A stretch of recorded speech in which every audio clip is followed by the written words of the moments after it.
Okay, so this is the point of the game where you beat the Sky Serpent, and then you beat Barmathazel, and then it's like, oh my gosh, you're handing the scroll to the next messenger, and he's gonna show us what's really in the cabinet. But first, let's refuse to do that. Please do touch the cabinet. I already told you the cabinet is where it is.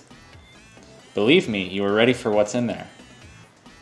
There's no skeleton in there, I promise. Hey, do open it. It's not empty.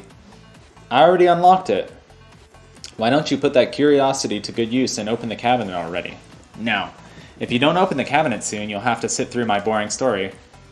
I'm warning you, it's boring. It's philosophical. I'll even remove your ability to skip what I'm saying. This is your last warning. You better make sure you have some time ahead of you if you're going to keep doing that. Alright, let me share with you my understanding of Madame Melody's work. After observing so many humans over such a long period of time as reading as much as I could, some trends inevitably come up. One thing we all have in common is the need to feel like we have value, power, and abundance in our lives. Now, like many things, there are functional and dysfunctional ways to go about these. Say you are dysfunctional. Your sense of value may come from the approval of others, making you dependent on seeking attention, begging for others to tell you that who you are is adequate. I just noticed that the shopkeeper is glitching out a little bit there. That's not good. He's glitching. Stop doing that. You'll feel good when you receive positive feedback, but always be one negative comment away from having your day ruined. Now, about power. Dysfunctional people get a sense of power by exercising control over others, sometimes right down to policing the way they talk or who they engage with. They feel good when they have a weak partner or friend to control, but feel depressed and weak themselves when no one is around to feed their ego. Their sense of abundance will often come from material things, displaying of high status, and promiscuity.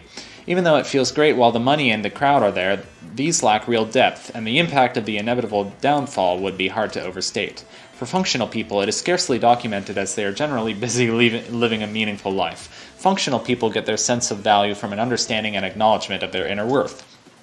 Their sense of power comes from an ability to self-contain and let others be who they are while protecting themselves when needed. And abundance simply comes from good self-care. Now, all of this makes sense in theory, but the idea is to be able to apply it. For this, you first need to master your emotions. As I understand it, everything you experience is a mix of the big five: fear, joy, sadness, anger, and shame. The primary colors of our experiences, if you will. Mix fear with anger and you get jealousy. Too much sadness and your joy will make you melancholic. The only way to unpack complex emotions is by breaking them down into which of the big five are concerned and to deal with each of these individually. Easier said than done, right? Consider haunted house stories for a moment. They're always the same, aren't they? It starts off with optimistic fools moving in. Soon enough, odd things begin to happen and fear ensues for a while. Eventually, the protagonist has had enough and decides to face the ghost. What? What do you want? They will ask, tired of cowering in fear. As it turns out, ghosts usually know what they want, and it's usually the same thing: for the person who wronged them to face justice and to then be put to rest. That's usually where the killer faces a trial and the ghost's body is respectfully buried. And just like that, the house becomes a warm haven again. Did you get the metaphors?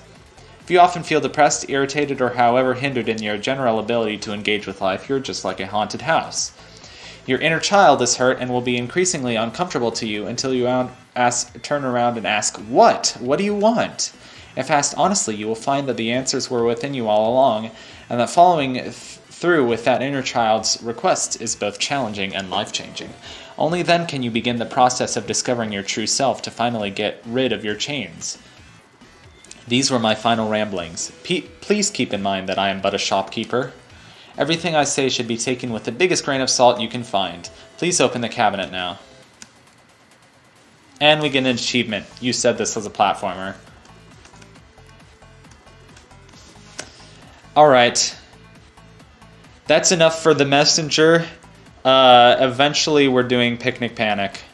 So look forward to that. Thank you so much for watching.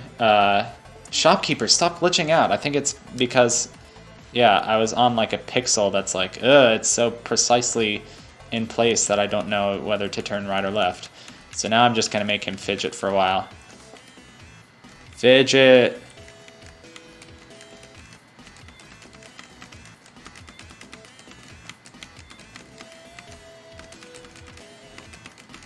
It's not working. All right, bye.